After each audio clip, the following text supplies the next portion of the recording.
from a desert base. Truth don't hide, it just waits for a face, for a face.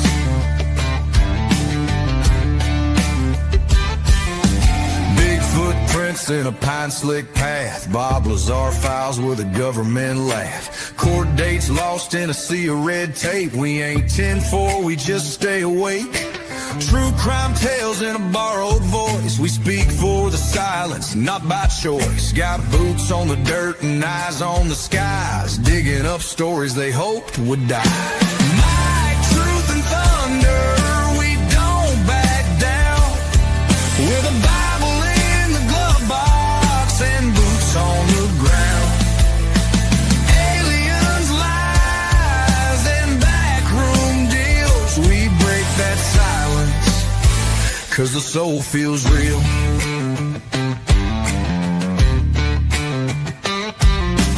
Military broadcast, midnight run, teaching vets how to speak what the war's done. From trigger pulls to microphone stands, from combat zones to healing hands. Public records, missing names, unsealed files, classified games. We chase what's buried, not what trends, and we pray for light at the truth's deep end. Might, truth, and thunder, we don't back down.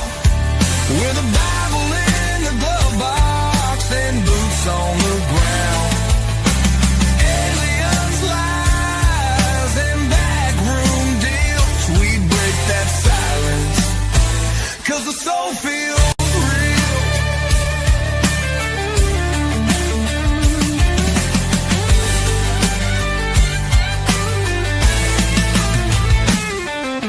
Some chase fame, we chase the facts. Some fold quick, we read the tracks. It ain't paranoia if it's always been there, and we ain't scared to lay it bare. Into the storm. We ain't perfect, but we were made for this form.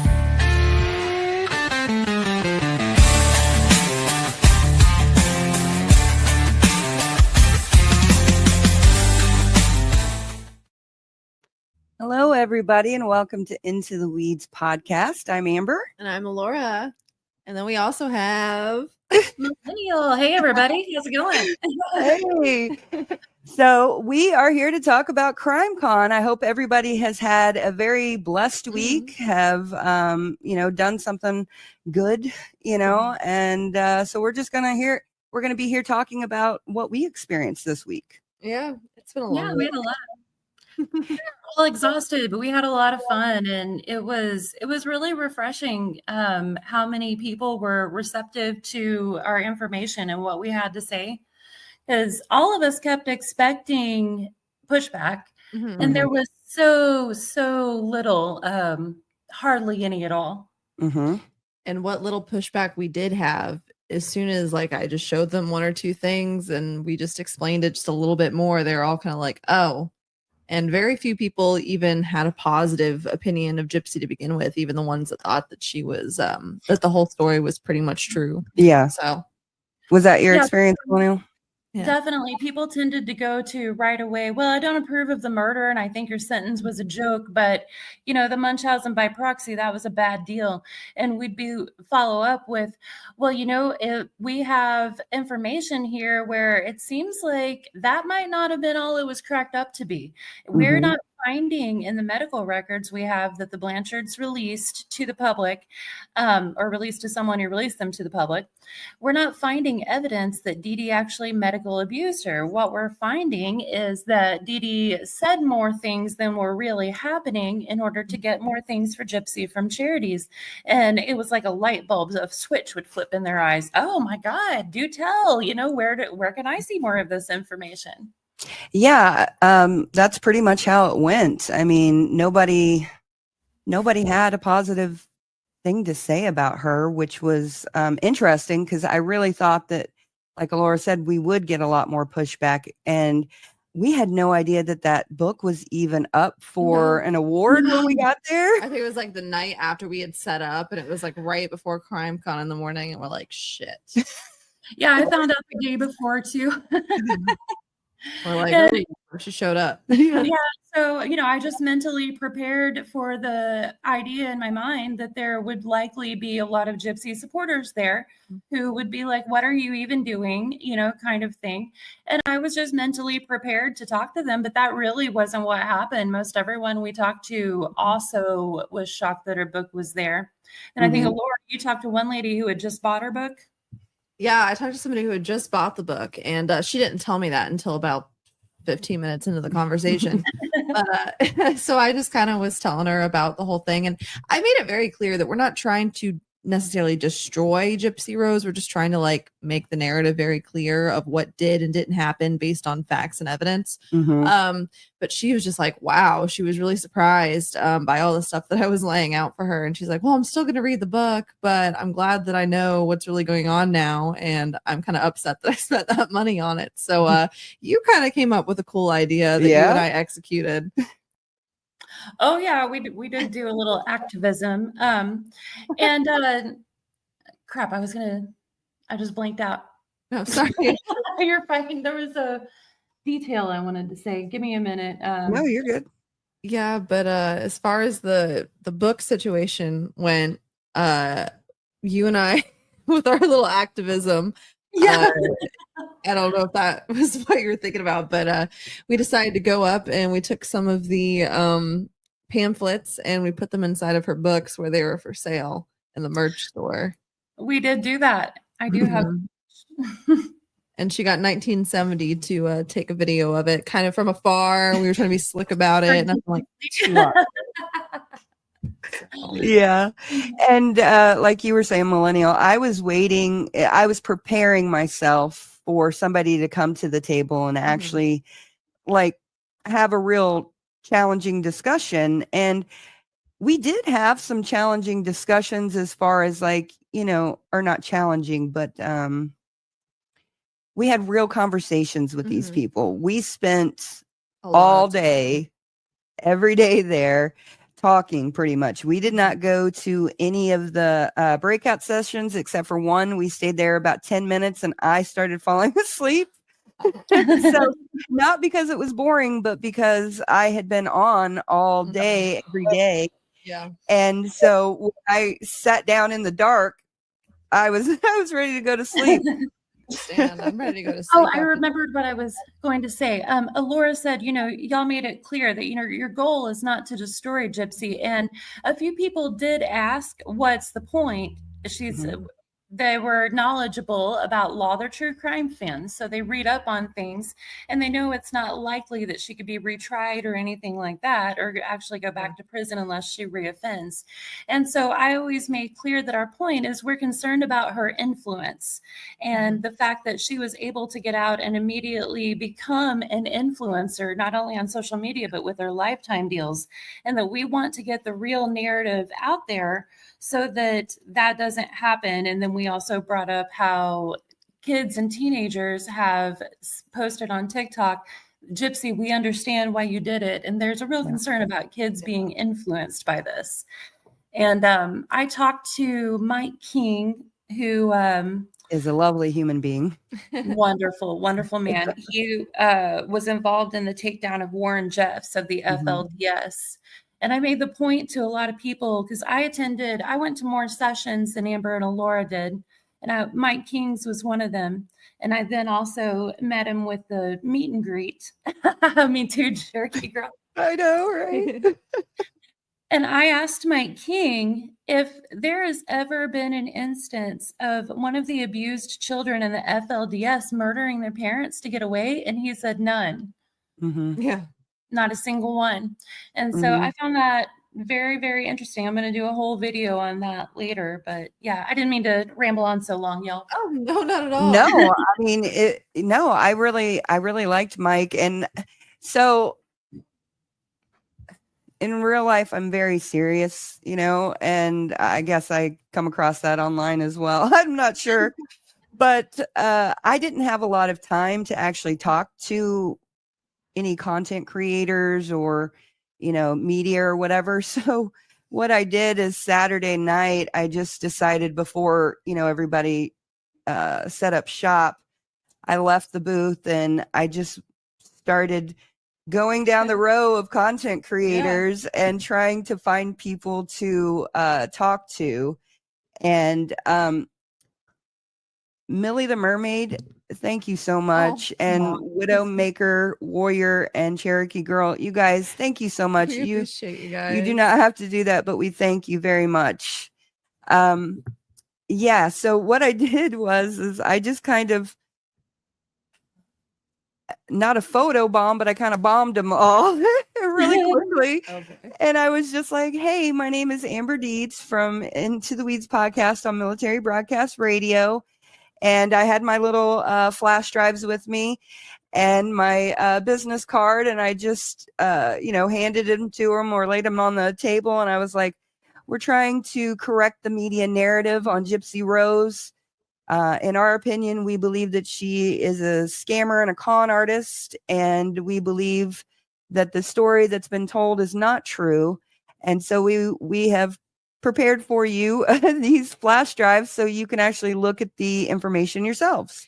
Who were some of the content creators and organizations that you reached out to? Yeah, so I can't remember everybody, but the first person I gave it to was Fox News, and they looked at me like a deer in headlights.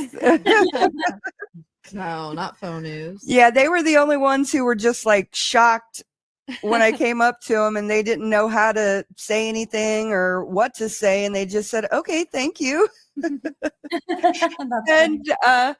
so then I saw Scott Reich, I think, he's a lawyer on YouTube.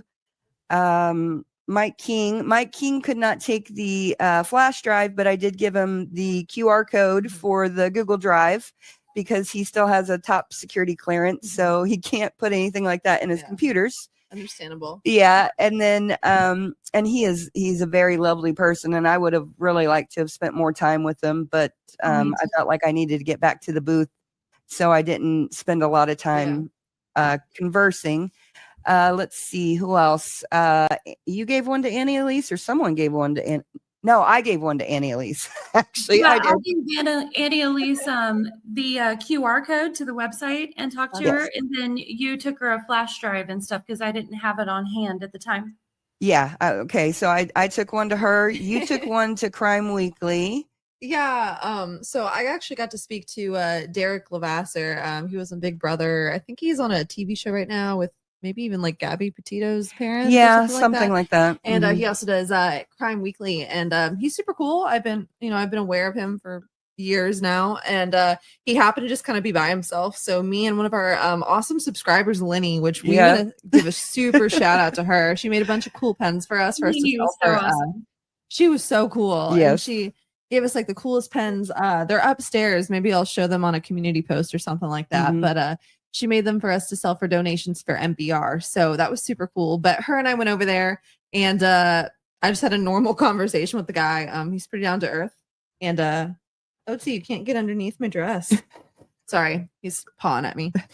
So anyway, yeah, it was like super cool. We talked a little bit of shit about Fancy. And then he at first thought that I was actually pro Gypsy, and he took the flash drive. He's like, "You're not pro Gypsy, are you?" And I was like, "No." He's like, "Good, because if you were, I was going to." And then he threw it on the ground and he pretended to stomp on it. And then we just talked about it. And who knows what's going to come of it? But I told him, I was like, "You look at it, give it to Stephanie. It has all of the stuff from the Google Docs on it, so it's like it's a pretty good resource." Yeah. And then Millennial and I also went over and we talked to the people at I almost said Crime Weekly again, at Law and Crime Network. So we got it to Jesse Weber, and he said he was going to give it to his producer, and he was actually very thankful for it. So, and then I went over to, let's see, Mile Higher. I gave them one, and then I gave Sherilyn Dell and Cece Suarez. I cannot remember her name. Sorry. And they have a podcast. I cannot remember what it's called, but it's something about talking about content creators and stuff like that, and drama on YouTube and TikTok and stuff like that. I can't remember what it is, but they actually Sherilyn Dale also does she has her own YouTube channel, and she talks about true crime. And then Rachel Shannon, I gave her one. And there's also a Did woman. you say something about Vinnie Politan? Oh, yeah. Vinnie Politan. Yeah. So he was up there. Thank you, Jenna. Very nice. Thank you. Thank you very much. Yeah. Vinnie, he was all over the place. Like he was just all over talking and all weekend. Yeah. And so I just caught him while he was sitting down, and there just happened to be nobody there. And I just, said, hey, I want to correct the media narrative like I told you guys. And he took that flash drive and he's like, I'll take that. And he put it right in his backpack. And he's like, thank you. That's so awesome. I had Yeah. the same experience as Laura did with Derek with a lot of the bigger content creators. As soon as I said, do you have any interest in talking about the Gypsy Rose Blanchard case? They got a very apprehensive look and said, where are you at on it? Or, something along those lines. And I'd say, well, we think that there's a lot more to the story than what's been shown, and that everything that she's told us is completely wrong. We've seen evidence that it seems to indicate that the Munchausen by proxy story may not be correct. It might have just been a financial con with no actual medical abuse of a child. And they would be like, oh, I'm so glad. I thought you were going to be a Gypsy stan almost every time. Yeah. And then they would take the information. Yeah.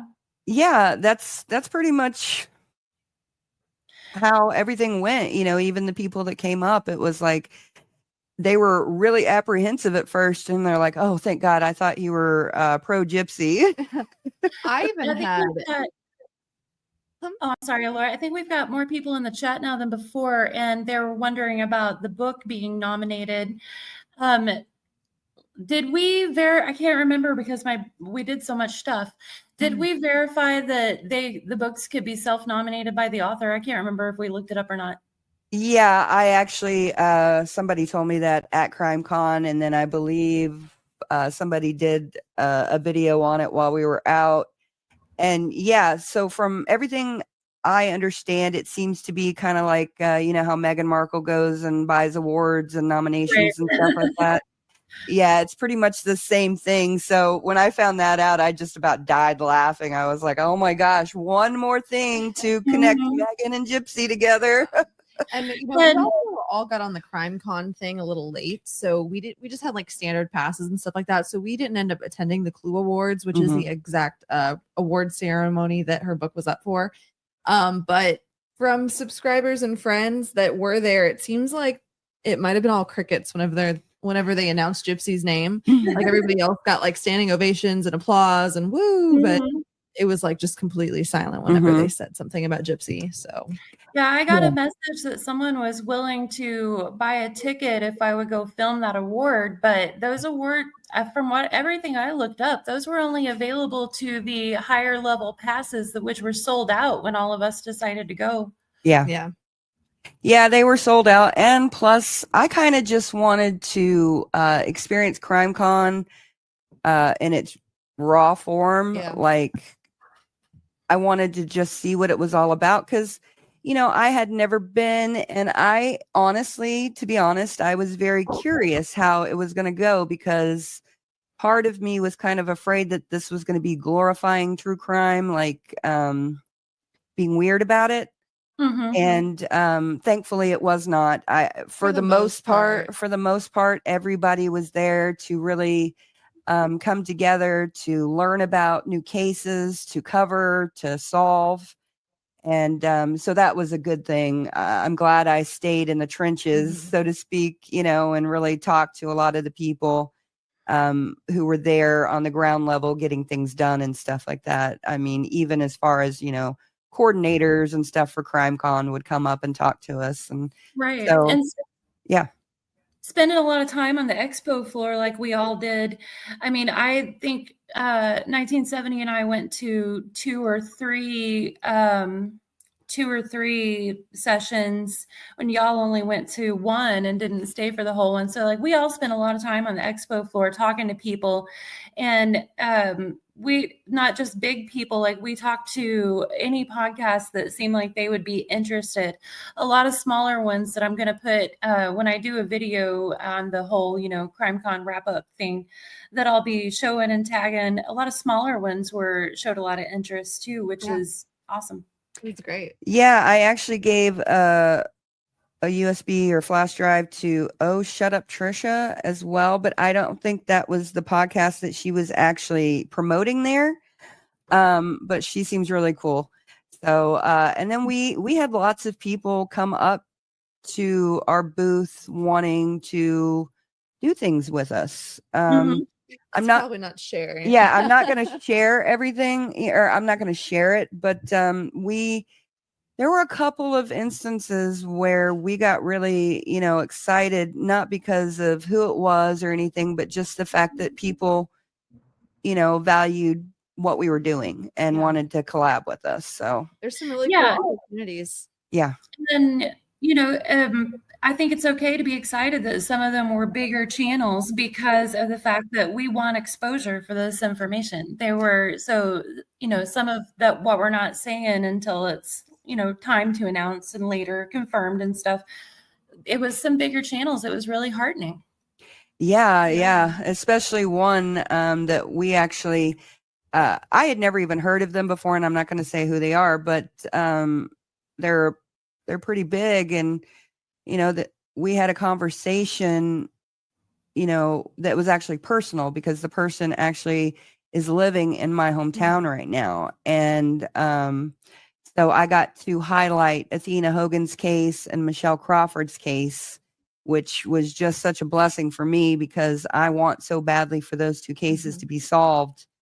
And I've actually, was it Friday on the way to CrimeCon, I talked to the detective in the the former detective in the Athena Hogan case. And he's going to connect me now again to the new detective who's in charge of that case. But there's a lot of interesting developments in that situation. And we are pretty confident that we think we might have an idea of what might have happened. So we're hoping for justice for a cold case. And that's what matters most to us. Yeah. And hopefully, we're on the right track. If we're not, it's at least one option that is ruled out. And so that's, all we can hope for is that we get somewhere with the case instead of it just being dormant for, it happened in 1986. So yeah.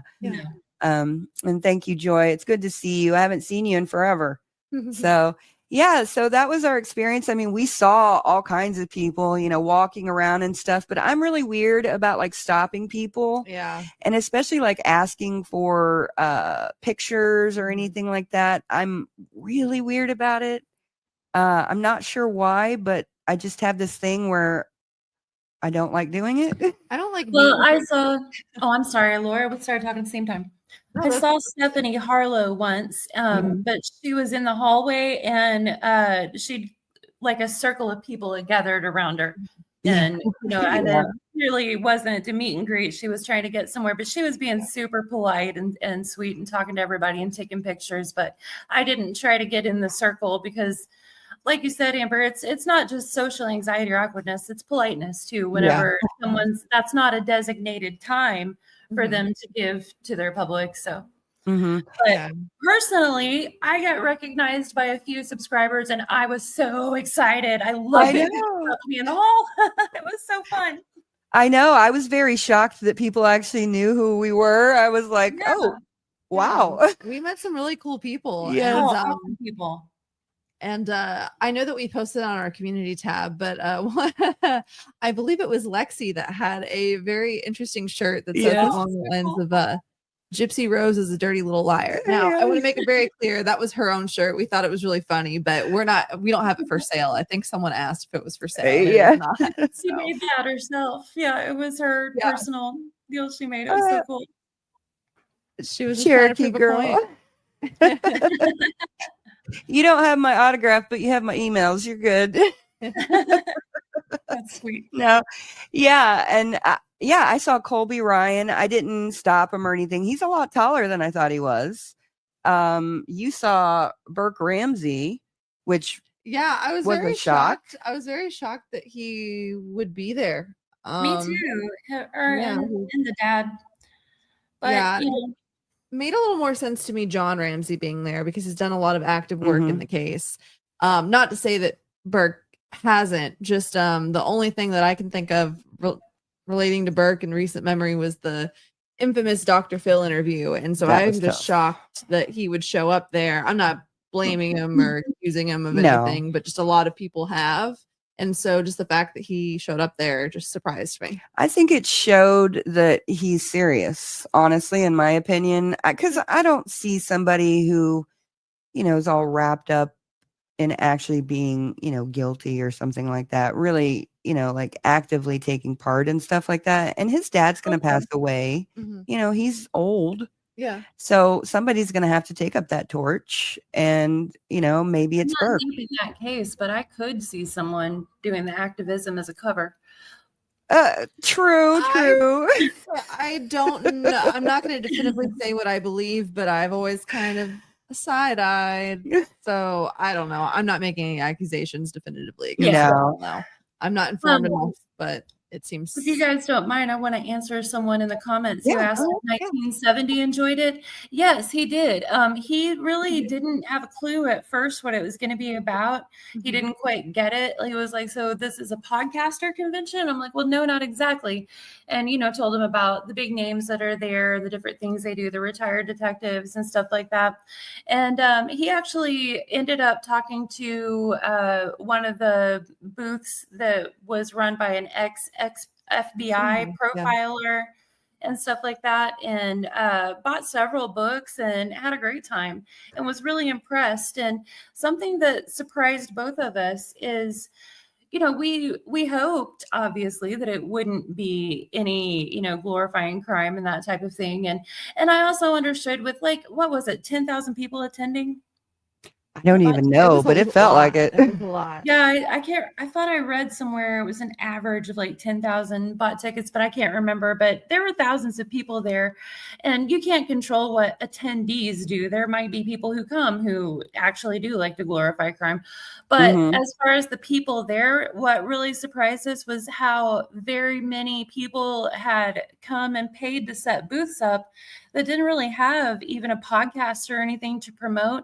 They were victims or families of victims just trying to promote awareness of this particular missing person, get eyes on this case, that type of thing. There were a lot of people who aren't in the business. They were just victims and wanted attention on the case. And so they come and set up because of the podcasters that would be there to try and get more eyes on the crime that affected them and victimized them or their families. Yeah, we actually met a really amazing woman. Her name is Maggie, and her daughter, unfortunately, was killed in Tulsa, Brittany Phillips. And we're going to be connecting with her because she's amazing. And I believe you were too, yes. Yeah, she came. She was kind of so like kind. our mom, or our she was taking care of us and making sure that we knew what was going on, and she was just amazing. And so, yeah, I really want to help her solve that case. So, and there's many more out there that we met like that and ran into some really impressive people. I mean, the booth was military broadcast radio. So I was selling military broadcast radio, trying to get everybody to understand what MBR is. And we teach veterans how to podcast, DJ, and game, and we're getting into adaptive animation. And so we had this long table. Half of it was MBR and half of it was Into the Weeds. But I didn't realize I was setting it up this way, but it was actually really good because it was a prime example of what military broadcast can do, or military broadcast radio can do, is I told everybody what we do, and then I showed them what I learned to do through MBR. And MBR taught you into the weeds is your product result. yes, yeah. And so I didn't even set it up that way. I didn't even think about it. But yesterday when I was talking to my cousin, who the one who's in prison, I was telling her about it, and I was like, and it just flowed so well that I was like, and I am a host on MBR, and my show is Into the Weeds podcast. And then I told him I talk about cold cases and missing people. And then we've gone down a rabbit hole on Gypsy Rose Blanchard. And then I would see where they were going to go. Did they want to talk about MBR? Did they want to talk about the missing people, the cold cases, or Gypsy Rose? And so depending on how they reacted, I would go whichever way I felt like they were leading me towards. And then if they didn't seem receptive to MBR, I would just talk about what I was talking about on my show. And if they didn't seem receptive to what I was talking about on my show, I concentrated more on MBR. And your husband was back there, cutting up with Lucas and helping. And he's a veteran too. Yes. Yeah, it was a good time. There was, I think, one lady who come up and was initially supportive whenever she saw Gypsy's picture on the folder of FOIA printouts. She said, "Oh, I don't think she should have ever been in prison." And I said, that one. Yeah. And I said, really? I said, we kind of think she still should be after the rabbit hole we went down. And she goes, "Oh, really? Tell me more." And I was like, well, these are FOIA documents. These are her prison emails. I was like, now some people feel like that's an invasion of privacy. We feel like murderers don't get privacy. Just is how it is. And she was like, I respect that. And then she was all interested in the information, and she took both of our cards. And that was the most supportive person we came across. I know. I was completely shocked. Some girl around my age came over with her sister and her mother, and they're like, she's the original Gypsy Rose hater. And I'm like, now listen, I'm not calling myself a hater, but I just thought it was funny that she's like, yeah, I'm the OG hater. I was like, oh, that's so funny. There you go. Many people said, upset. Yeah, they said, I always thought she was a scam artist from the beginning, and a lot of people asked, well, why are you talking about this? And so I told them, my cousin is incarcerated in the same prison that Gypsy Rose Blanchard was incarcerated for 8.5 years. And my cousin is incarcerated for 25 years for methamphetamine. And everybody's jaws just drop, and they're just like, oh my gosh, and even Mike King, when I was telling him that, he was like, oh, I'm so sorry to hear that. And I was like, you know what? It's all good, because she's where she needs to be. She's changing that prison from the inside out, and God's got her exactly where he wants her. I mean, she's just thriving and doing so well for herself and for the women in there that, yes, it led me down the Gypsy Rose path, but she's exactly where she needs to be right now, and I'm very confident in saying that, and she can, and she is too.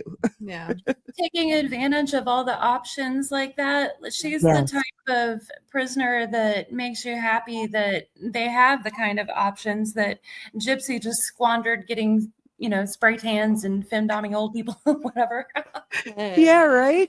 Right. And I was telling her about all the stuff that, we did and heard. And she was like, Amber, 2 years ago, we were talking about this, and it was like a pipe dream of, just informing people of these things, not about Gypsy, but other things too that I talk about. And, it was just an answer to prayer, in my opinion, because, it's gone so well, and it's because, I'm doing it for the right reasons. I'm doing it for cognitive therapy, to get myself back on track, and I'm just enjoying it. And so I thank everybody who's been on the ride with me, and Millennial, for you to just hang out with us and support us like you do. That's amazing. And thank you for it.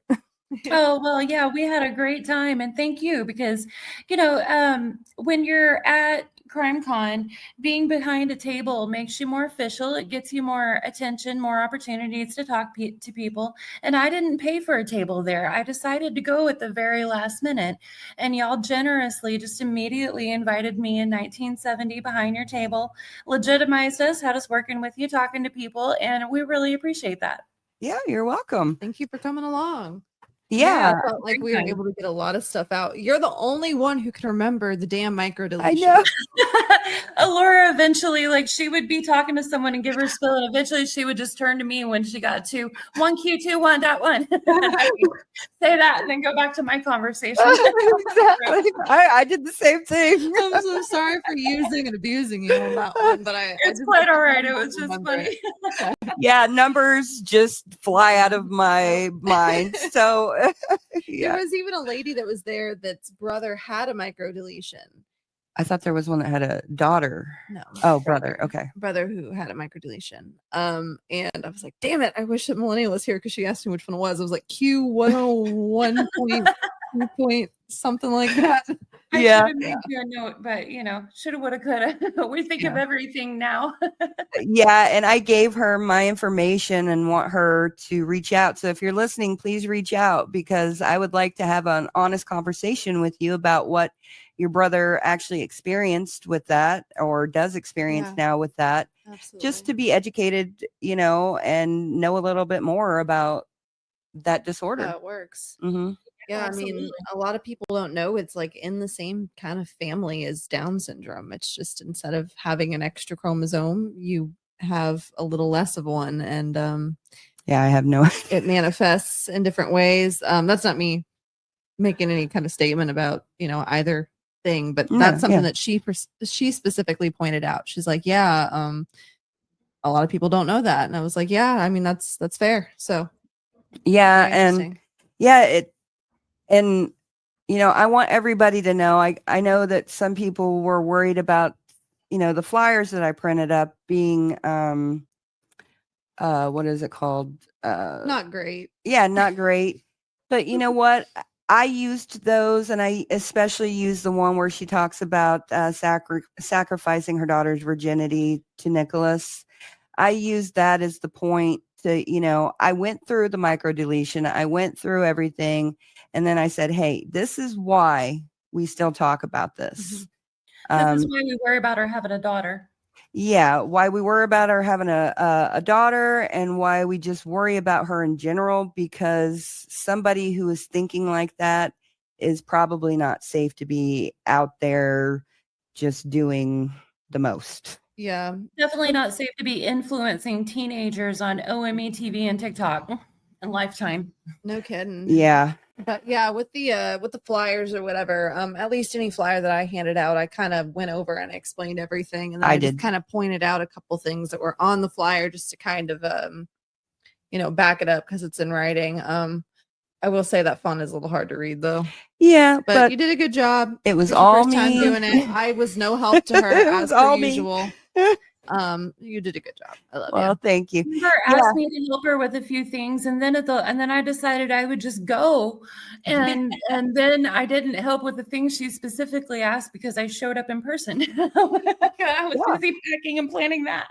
Yeah, no, she showed up though. It really helped. Yeah, it did help because and having you there as somebody who actually witnessed the fraud and the manipulation, in real time. Yeah, in real time, seeing your friends and family affected by that. Yeah. I think that really cemented, that this is real, that this isn't just talking points, or this isn't just some obsession that we have. It's more just, we want the information to be, we want the narrative to be changed. We want the real truth out there. Definitely. Yeah, a lot of people, whenever, some people did ask me straight up, why are you interested in this? Why are you talking about it? This is particularly so passionately. And I told them, like I always tell y'all, about my friends and family in Aurora and everything, Aurora, Missouri and Southwest Missouri. And it was always just a total light switch on in their eyes of, oh, this means something to you. And I told a lot of people about our donations and stuff that we do. And that it really seemed like we caused a lot of people to get interested in the real story, because there were people constantly stopping by the booth and talking to us about this. Like, Amber and Alora's voices were scratching because I took breaks for a few more sessions than they did. Yeah, It was a long weekend. Yeah, from basically, Laura and I basically got there around 8:30 every morning and left anywhere from 5 to 6 the booths, except for Sunday, that shut down early. But Friday and Saturday we were there, and then we were there Thursday setting up and talking to all of the exhibitors and stuff like that too. So, yeah, we were all talked out. Yeah, there were. Let me grab my note real quick. Some people in the comments were asking if Melissa Moore, Fancy, a few other people from the Gyp First were there. We didn't see anyone at all or hear of anyone being there from the Gyp First, except some subscribers and supporters who we met and were awesome. I heard of one that was supposed to be there, but I didn't see the person, so I don't know. I don't know. Yeah, and yeah, I didn't see Melissa Moore. I figured that there would be somebody from her camp there to accept an award if they happened to get it.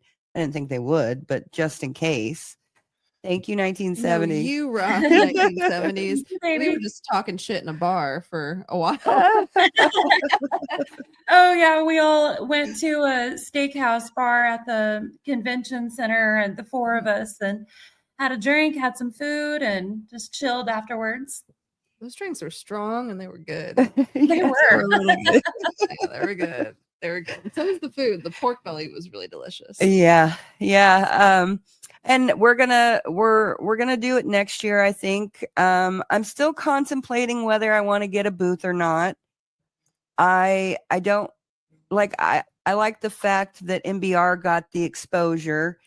I think if anything, if the Athena Hogan case goes anywhere, I might have a booth to talk about that.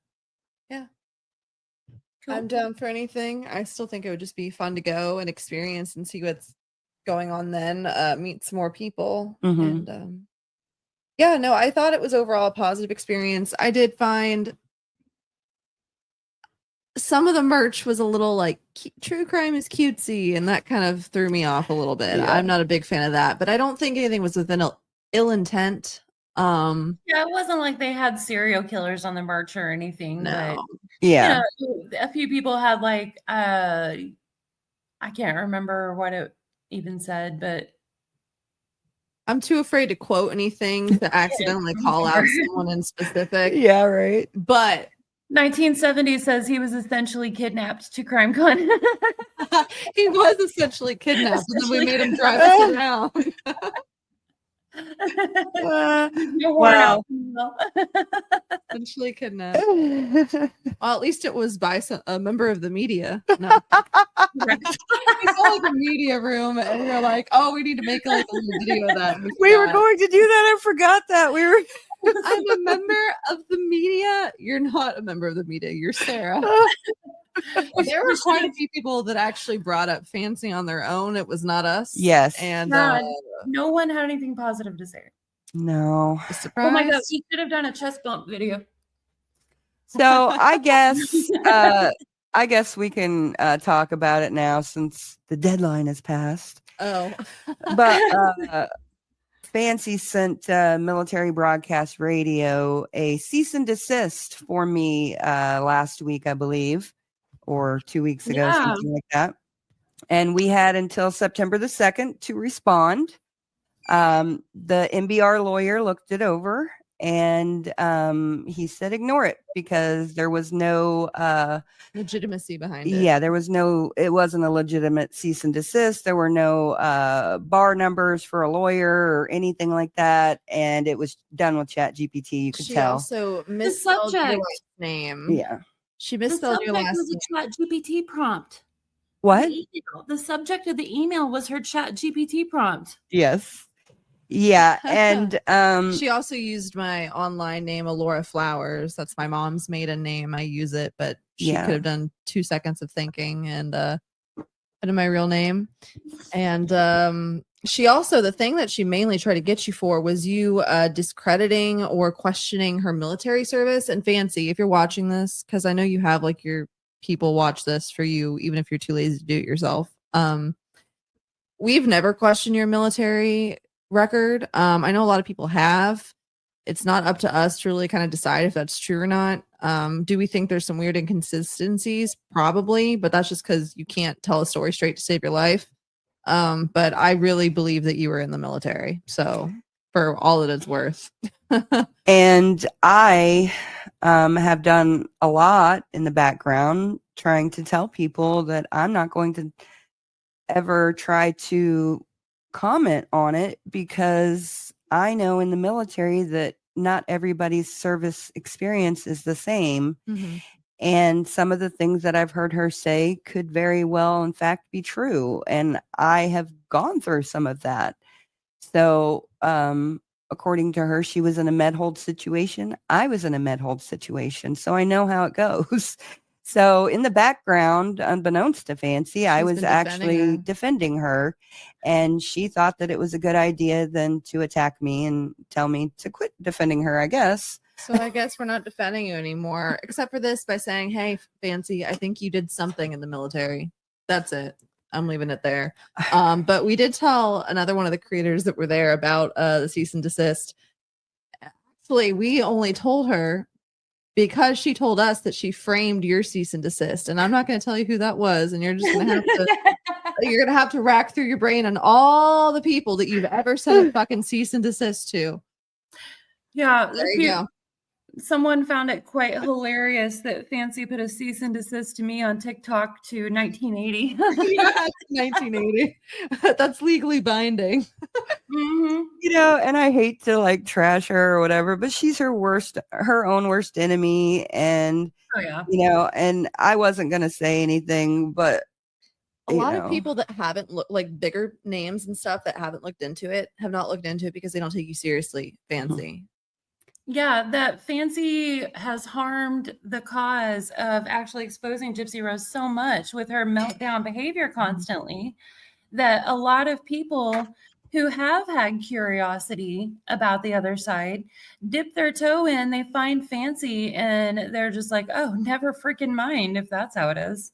Yeah. That's one of the reasons why, you know, I went off on a rampage campaign of exposing Fancy like I did last year. Is probably most everybody in the chat knows the only reason all those videos are privated is because Fancy tried to get my channel taken down. Mm-hmm. And to get your name, your identity. Yeah, she tried to get that. Mm-hmm. Yeah, and we're not gonna keep trashing her all the time on the podcast unless it's a little stupid thing here or there that she does. But I mean, you're kind of getting old. You're kind of getting old and boring, Fancy. Like nobody really cares. Just give it up. Go live your life. Do your thing, and stop crying on the internet. It's not cute. Right. Yeah. I feel bad for her just because that's who I am, but yeah, that's all I'm going to say about that. Clearly you have some things that need to be addressed. Yeah, I don't really give a shit, to be honest. The day that you wrote a letter to the judge asking for us to be arrested is the day that any and all sympathy that I potentially held for you went out the window. So yeah. Unfortunately, I have a sympathetic heart to everybody. I mean, I don't hope that anything bad happens to her. No, but yeah, but anyways, so I just wanted to bring that up since it did come up at CrimeCon, and you know, so people, if anybody heard me talk about it or anything, I just wanted to let you guys know that did happen. And I'm not trying to keep secrets from anybody, but I just didn't know how to address it or what to say, and I waited until the September 2nd deadline was for us to respond. Yeah. Thank you so much, Joy. And also, yeah, something else I want to say is I fully believe that Gypsy's baby is real. Yeah. If she's not, then you know, I'll eat crow. But I think that people continuing to fuel that, and like, especially in conversation with like normies, to say it's gonna drive more people away from even wanting to listen to anything about Gypsy. So I'm gonna just say that I don't think anyone has bad intentions for the most part that's saying that, and I can understand why some people might think that, but I don't think it's really helpful. Yeah, it's kind of like with Meghan Markle. You know, she's always questioned about the legitimacy of her children. Now, I will say that it's a lot of odd stuff that goes around her children and everything, but I would never sit here and say that they're not real or whatever. I mean, if anything, Aurora might be like a month or so older than we think. Thank you, Joy. That's about as far as all. I think they definitely fudged the birth dates. I don't think that the birth date is the real one announced. I think they're trying to keep that hidden so that legal documents can't so easily be requested as they can when you have the exact birth date of someone. I agree. And thank you, Michelle. Yeah, Michelle. Okay. I was having a hard time. How else would you pronounce that? Yeah. Thank you so much, Michelle. Yeah. Where was I going with that? What did you just say? We were talking about I said I think they fudged the birth date so that people can't so easily request legal documents as you can if you have someone's birthday. Yeah, I have always thought that the birth date is off from what they've told us, just because of the fact that on June the 5th, during that Chillicothe incident with Fancy and Sarah, I was called on the phone to tell me, my cousin told me from the prison that one of Gypsy's friends had shown the sonogram in their class and that she was pregnant. And so, you know, I kept it under wraps for a little bit, told a couple people, it got out, but I've always thought that they fudged the date somehow, because by June the 5th, they had already gotten a sonogram. Yeah. Usually you get a sonogram around the 4th month, you know, your first one. It could be different now, since they got all the 3D stuff and all that. But when I was having my children, it was usually around the 4-month mark that you start getting sonograms and actually see the baby and, you know, all that stuff. Yeah. The only reason I think the baby is absolutely real is because I don't think any of the Blanchards or people surrounding them are capable of keeping that big of a secret for that long. Misbehaving, I see you said that's not true. Into the weeds. I'm not sure what you're talking about. But usually 5 to 6 weeks. Okay. When I was pregnant, they always did it at 4 months. So I don't know. I've never had a child and I'm not planning on it. So I don't have stake in the game. Yeah. Also, yeah, Fancy said she yeah. She was just mad that didn't get enough sleep that night and things didn't go her way. So she decided that, hey, how can I make myself look better? Make other people look worse. And nobody bought it. So if you still buy Fancy's bullshit, then I don't know what that says about you, but Mind the gap. Also, Fancy did do that. She said that she went to the Air Force where the smart people went, as if everyone else is dumb, and that she was too intelligent to be with the grunts. And you know, it's funny that people say that. Amber's an Army vet, so yeah. Yeah, it's funny people say that, but I'm noticing just in the 26 years that I've been a veteran at the VA and now my work with military broadcast radio, that while yes, the initial like getting in, you're supposed to look good on paper. But the people who actually go in and do that, who stand on that, you know, oh, we're smarter, you know, they usually really aren't. They're just very arrogant. And so that's all I'm going to say about that. I totally agree. So, yeah, anyways, but yeah, so that was, I'm glad you brought that up though, because I've thought about this for a while, you know, her baby and everything, and I don't really like talking about the baby except for that, you know, I'm concerned, but that's it. I don't want to know anything about the baby, but I believe that it's real, and so yeah, I'm just going to make that statement right now. I believe that the baby's real. Yeah, I believe she's real as well, and we hope the best for her. No matter what, we need to keep her out of it. The shit that her mom does and her dad does, and all the people surrounding. I mean, that has nothing to do with her. So Yeah, and yeah. it's complicated. Sorry, I kind of just threw that out there without consulting you. No, you're fine. And there's something also that I'd like to talk about. Now, there is no evidence that Gypsy Rose had cancer of any kind, right? There's no evidence that we have. Not that I'm aware of, and that Belle was on a boat. Yes. Yeah, even I know Ashley Baby made a mistake. She's new to the case. It happens. She speaks very confidently, and it got ran with, but she put out a retraction because that had already been debunked before she put that out. Yeah. And so where I was going with the cancer thing is I may be wrong, but I genuinely think that someday we're going to find out that she had some type of cancer or some type of issues where they were looking at her for cancer. So like I had talked about, I had talked about how, it's hard to get diagnoses, right? And I've been diagnosed or told that I have certain things.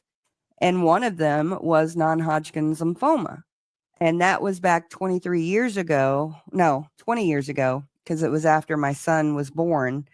They had done all these workups on me, and they had, they thought I had some weird Mediterranean disease that they were going to write all these papers about, and they were high-fiving each other, and they were like, you got this, and we're going to write all these papers, and it's going to be awesome, and we're going to be famous. Because I go to teaching hospitals at the VA. The VA are usually teaching hospitals. So they're very focused on finding new things or writing things up and things like that. And so for a while, I thought I had this Mediterranean disease. And then they're like, okay, no, now we think you have non-Hodgkin's. So they put me through a bunch of tests. I had 2 bone marrow biopsies in the same day, and it ended up going horribly wrong. And I had a bunch of consequences from that, and bad reactions from that.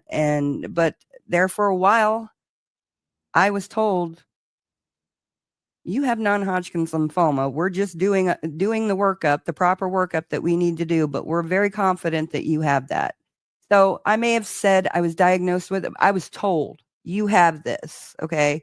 And so I would be told for months that I had this thing or this thing, and I would go and tell everybody, well, this is what the doctors are saying I have, Yeah. And I think that if she didn't have cancer, she probably had a workup like that, and something happened, and she just went and told everybody about it. That's very, very possible. I'm sure every time a workup was done, Dee Dee would extensively document it for donations. Yeah, because I mean, like for me, like I said, I've been sick my whole life. I was born with a hole in my heart. I had to have open heart surgery at the age of 4, and I've been sick my whole life. And they've been trying to figure it out, and so many times I've been told that it's this thing or that thing, and I will, for months, even years, think that that is something that I have, and then they'll do a whole new workup on me and say, no, that is not what you have. We don't know what you have, and we're going to try this and this and this. So right now they're on a new one. They think I have Ehlers-Danlos. So we'll see.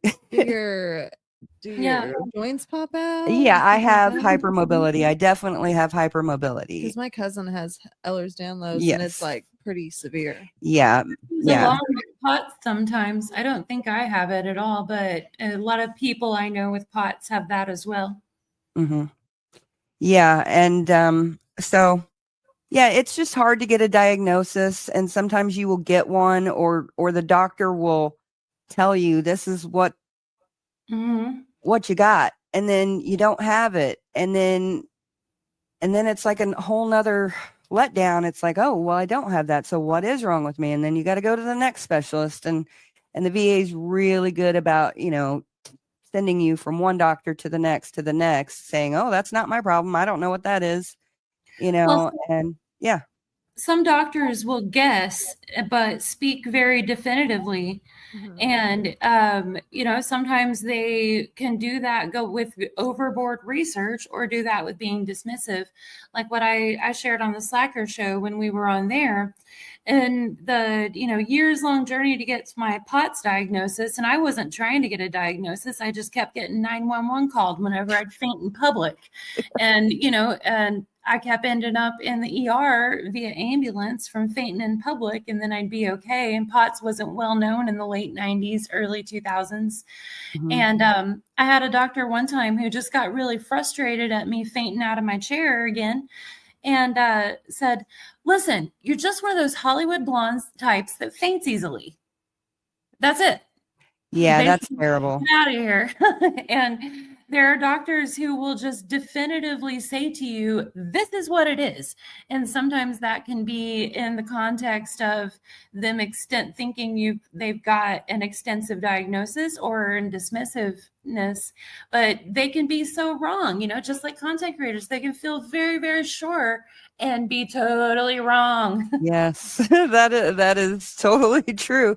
And I had something like POTS. It's SVT, and so my heart rate would go up to like 220 or higher, and they would either have to press a pressure point in my neck. That worked at first, and then it stopped working. So then they'd have to actually give me a shot where they'd have to actually restart my heart. Oh, that was so painful. And so I know what it feels like when you're just passing out for no reason, Yeah. and they're trying to figure out what's going on. So yeah, it's Well, and scary. it scares people around whenever it happens in public. That's why I am never at all embarrassed to just sit down on the floor in public if I need to, like I did in line for the Mike King meet and greet, because if I faint in public, I know from experience when I come back to, people are not going to believe me that I'm okay and cancel the 911 call. I know. That they're going to assume that, I don't know what I'm talking about because I just had a horrific medical experience when I'm actually used to fainting. But it's so shocking and scaring for people around. And that's not saying that they're doing anything wrong. They're concerned, and that's a Mhm. wonderful thing. But it's when it is a common thing. But yeah, you just do everything in the world you can to avoid fainting in public, because you're not going to be believed whenever you wake up and say, I'm actually okay. Yeah. Now, sometimes I'm not okay afterwards. In the sense that, like, I feel like I'm, that's another thing that terrifies people. Sometimes my fainting comes along with non-seizure convulsions, so I look like I'm dying in a seizure, and it exhausts me. Like my muscles are totally worn out from convulsing, Mhm. but I'm okay. Like I come out of it, and then everything starts stabilizing. And I don't need to go to the hospital or anything. I just need to sit and drink Gatorade. Yeah. Yeah. No. Yeah. It's embarrassing too. Yes, it totally is. Way less embarrassing to just sit on the floor, act Yeah. like a goofball, joke around with it. Sorry, I choked a little bit. Just took a drink. Joke around with everybody about it. Don't faint. Exactly. So Michelle's asking, what was it where they took a bone scraping from her leg? Was that for cancer? I don't remember a bone scraping, but I do remember a muscle biopsy. Yeah, I don't remember a bone scraping either. I'll have to do some digging and see if that's just something I forgot. Sometimes we've went so deep in this case for so long that the details start kind of mushing out of my brain from overload. Mm-hmm. Does anybody else have the medical documents other than she who must not be named? Well, she's the one who got them, and she's disseminated them. So Are they on her Patreon? yes. There's not a sort. All of them on the internet are sourced from her, I believe. Mm-hmm. but they're on, like, we can look at them. Like, we don't Yes. have to, like, But honestly, I'm just going to be real. Anything coming from her, you question. I question only because I mean, she was right about the microdeletion. so the yes, okay, so I get that, but maybe she's not that calculating. I don't know. I just feel like sometimes she inserts things or tries to get people to look one way. I don't know. I understand a general distrust of her. However, I will say that, I mean, not everything she's put out has been well, bullshit. I don't think that the medical records are BS or a Mhm. lie. What I think is I don't know. Does she have more? Did she, is she not giving us certain things? I don't She know. also might not have all the medical records. I'm sure Christy didn't give her No, she everything. didn't get them all. No, So no. I don't know. That was just me Yeah, I think the thinking out records. loud. I think the records that she put out are real and correct. I don't always agree with her interpretations of them at all, but whether or not that's everything that there is, I don't know. I feel like the reason why I feel like they're not doctored is because she put them out, if I remember, when she was still with the Blanchards, wasn't she, for part of her project? Yeah. I don't remember. Oh well. Well, she was in the beginning. She was with them, and then she says once she saw that interview is when they started. Gotcha. Yeah, I don't know. I guess I probably should have just kept that to myself. I don't know. Okay, Toxic no worries. Barbie in the comments has a great point. Never rule out anything in this case. And that is the damn truth, because I thought, oh, surely that's just got to be a rumor. Whenever we heard early on that Gypsy was tricking men for money through email from prison, I was like, what? But I mean, I don't know prison dynamics. I had no clue how common that was, but we found out from the email that is totally true. Yeah. We found out so much from the email that I thought was way out there and outlandish Mhm. that, yeah, we know. Yeah. Yeah, no, I think yeah, the medical records are everywhere. I guess where I was going with that is that I'm so leery about everything she does anymore, that I wonder what she has access to, what she hasn't let people know, or what she hasn't even looked at herself. Maybe that's more. Like, is there stuff out there that she's got that she hasn't even really looked at yet? Well, she didn't even discover any of that stuff. She had all of her people discover it That's for true. her. And it That's was only true. after people started getting pissed off at her, or she had a falling out with the Blanchards, that she really, really pushed it. She might have looked Yeah. into it a little bit, but she didn't push it until she had a personal vendetta. Yeah, that's true. That's very true. What she's willing to ignore or look over is really just dependent on what's convenient to her at that specific moment. Not even like in the future, just like whatever is easiest for her to get out of shit right then and there. Yeah, so her life rights, that's just to tell her story. She definitely doesn't have rights to get any of Gypsy's medical documents or anything like that. That was just Christy. Yeah.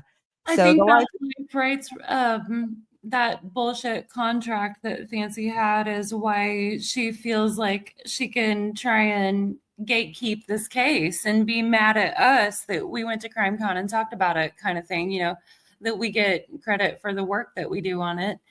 Everybody is always wonderful to credit us because I think because we don't act that way, yeah, I'm honestly here just to learn with you guys. Honestly, that's who I am. I'm learning with you guys. I'm learning as I go, and just everything that I've found out on this journey is just blowing my mind. And I'm just like, it's like you hear about these cases that happen, and most of us don't get like an inside scoop or an inside view into like that person's actual mind or how they operate.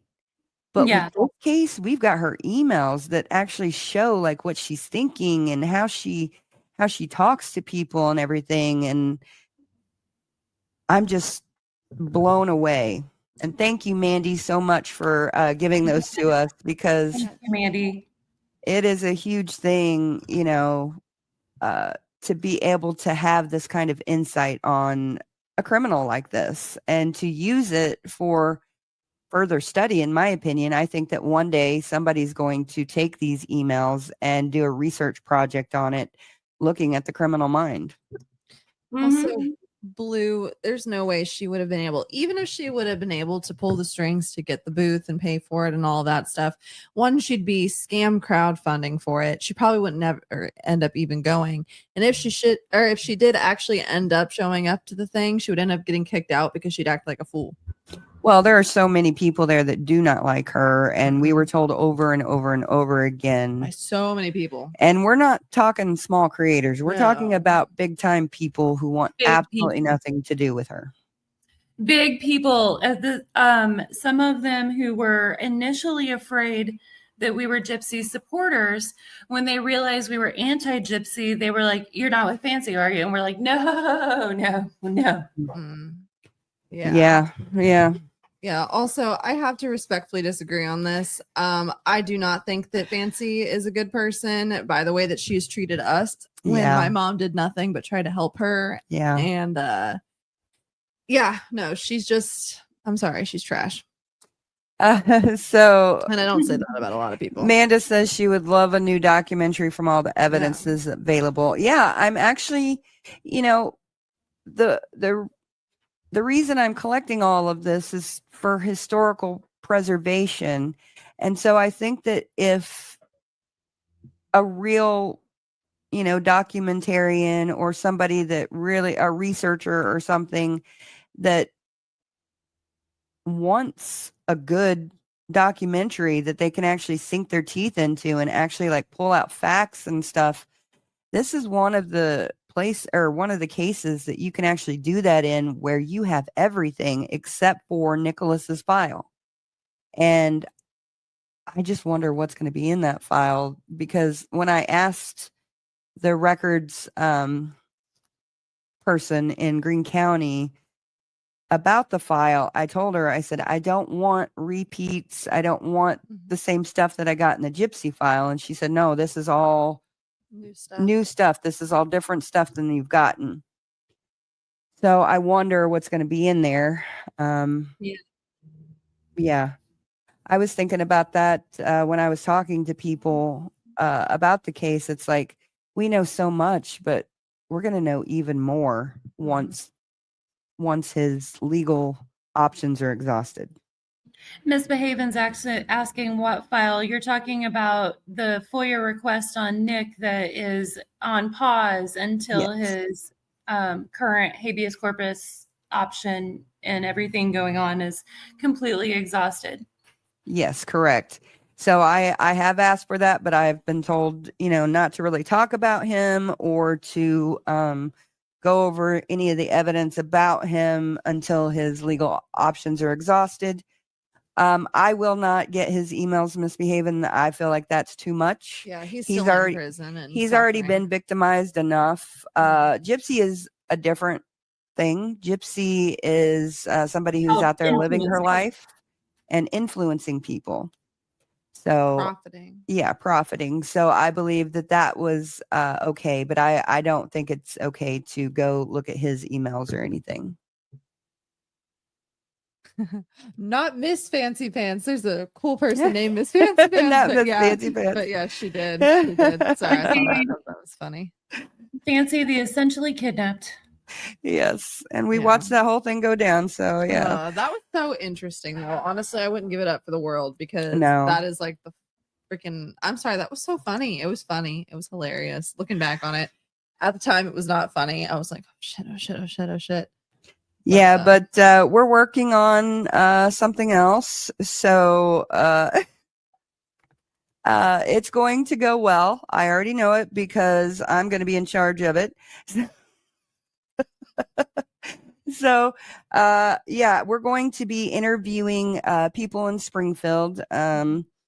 Ashley Baby and I are going to go out there, and it's going to be a whole professional setup. and I'm going to release an ad in the Springfield newspaper tomorrow. So I'll share that when it comes out. But yeah, I actually want to know more about Dee Dee. And so when Ashley started saying she wanted to go to Springfield, I was like, you know what? I'm here, and I know Springfield a little bit. You know, I've spent quite a bit of time there, and I know the people of Missouri and how they act, and so I think that I think it'll go good. And I'll be working, so I took off 2 weeks for this.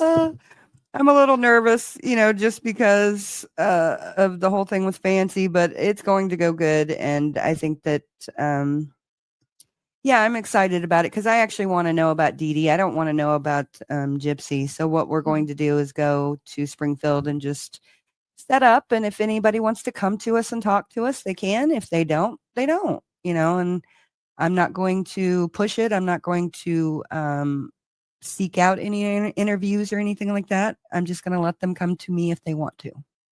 So I think that's a better way to handle it. That's a good way to handle it. It would be upsetting if the people of Springfield felt bombarded and forced to talk about it. But that way, if they want to, they can come talk. Yeah, that's how I felt. I felt like that was the best option and the way to do it in a way that we are not intruding on people and we are not making them feel like they have to talk about something. I want them to come and talk to us because they want to. That's great. Yeah. So that's what we're going to be up to in a few days. So I will keep you posted on that. Millennial or Laura, do you guys want to cover anything else before we go? I was trying to think, but not particularly. We just had a really good time at CrimeCon overall. It was really cool meeting a lot of cool people. And I said, take a shot every time I say cool. But it was a good time. It was a good time. And I got to meet Millennial too, which was awesome. Yeah, misbehaving. So Nicholas has a whole file of his own. Gypsy Rose had a whole file of her own at Greene County. Nicholas has his own. Dee Dee had her own. Okay, so we requested the files on Nicholas specifically. Have no idea what they contain. Have no idea. His Department of Correction files. We've already gotten his DOC files, so those are already in the Google Drive. We have not gotten the files from Greene County Sheriff's Department. That's the one that you're waiting for, the Greene County Sheriff's Department? Correct. And that will have all of the stuff to build the case. Oh, Flower Power 1961. She's in the chat. Dee Dee Memorial Garden is amazing right now. She's the one who you and I showed her rose garden. She made memorial gardens for Dee Dee and for Stephanie Goldhammer. That's awesome. Thank you for doing that because they are both victims. Yes. Also, Ivana, Ice-T was there. We think we might have seen him. I don't know. He didn't. I saw him. She didn't think it was him. It was him. Okay, I guess it was him. He was sitting on the couch though, like on a FaceTime. We weren't gonna bother him. He was literally intentionally like out of the way. So we're like, we're not gonna say anything to him. Yeah, we were up on an upper floor and he just happened to be tucked away and we walked past him. I was like, oh, that's Ice-T. Laura's like, oh, that doesn't look like him. It was him. I didn't want to like stare at him, you know. The only event he was at was for the platinum and gold or whatever badges, and those were all sold out before any of us decided to go. So we didn't have the opportunity to get those. Yeah, and he didn't have a booth like we were told. So yeah, but that's all right. Misunderstood. That's all right. And you know, it was cool. It was cool, and I'm glad that we all went and that we learned something and that it was a positive experience instead of a negative experience. You know, sometimes we experience things and have nothing but bad things to say about it. And that is not the case with CrimeCon. So I'm very happy and pleased to report that. Yeah. Only bad things I'd have to say is I wish that they put a little bit more care in who they associated with, whether it be Gypsy or, you know, there are some other people as well. Oh, but and then the lack of security. No security. They Like, didn't check bags at all. No. they didn't check bags. There were no metal detectors or anything. And I just feel like Aurora has already had so many crazy things happen. Aurora, Colorado.